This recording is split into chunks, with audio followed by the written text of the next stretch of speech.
ఓం నమో శ్రీ వెంకటేశాయ. ఇది మనం తిరుపతిలో వింటూ ఉంటాం కదా. కానీ ఇక్కడ విష్ణు సహస్రనామం పఠిస్తూ ఉంటే బామ్మగారు డైలీ చిలుక వచ్చి తనతో పాటు స్వరం కలుపుతూ ఉందంటండి.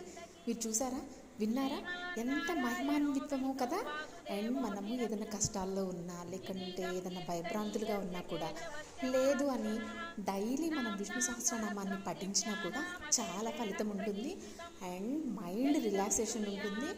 కోపము, ఆవేశము అన్నీ ఉంటాయి కదా మనకి, సంతోషం, బాధ, దుఃఖం అవన్నీ కూడా నియంత్రణలోకి వస్తాయి. ఖచ్చితంగా అండి, ఒకసారి ఫాలో అయ్యి చూడండి. 10 రోజులు వింటే చాలు, ఆల్రెడీ మనకి 11వ రోజు నుంచి పదే పదే వినాలనిపిస్తూ ఉంటుంది.